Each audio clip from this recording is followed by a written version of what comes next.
Bienvenidos a esta inmersión profunda. Hoy analizamos el material de estudio de la lección 8, que trata sobre la preeminencia de Cristo. Hola. Sí, la misión de esta inmersión profunda es explorar esas afirmaciones teológicas sobre la naturaleza de Jesús en la Biblia. Exacto. Y entender por qué estos conceptos van mucho más allá de la simple historia antigua. Totalmente. Vale, vamos a desglosar esto. A ver, cuando miramos un espejo o vemos una foto en el móvil, lo que vemos es una imagen plana. Bidimensional. Eso es. Pero los textos de hoy, como en Juan o Colosenses, afirman que Jesús no es un mero reflejo humano. Se le describe como la huella exacta del Dios invisible. Es una idea brutal. O sea, literalmente el pensamiento de Dios hecho audible. Y fíjate en la implicación de eso. No se habla de alguien que simplemente se da un aire a la deidad. Claro. Es el carácter mismo de Dios en alta resolución y completamente visible. Por eso hay un término que suele generar bastante confusión. La palabra primogénito. Esa misma.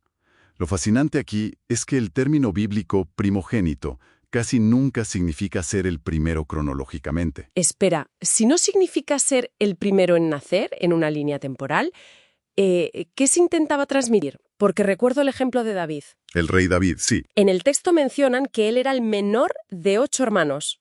El último de la fila, literalmente. Y aún así, Dios lo nombró primogénito. Claro, era un título para indicar su supremacía como rey, no su fecha de nacimiento. Ah, vale.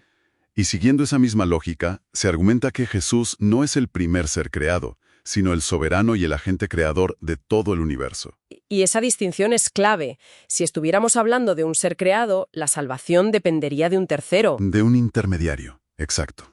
Pero la premisa es que es el propio creador quien interviene directamente por amor. No manda a nadie más.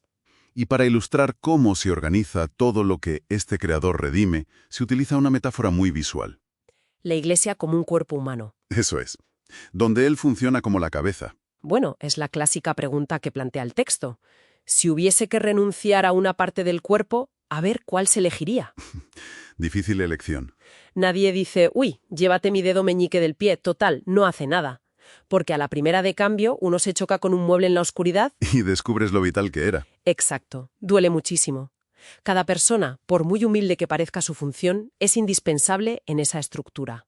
Y si conectamos esto con el panorama general, la perspectiva se vuelve asombrosa. A ver. La muerte en la cruz no fue solo un evento terrenal.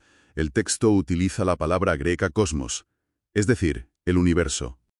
¿O sea que la reconciliación alcanzó a todo el universo?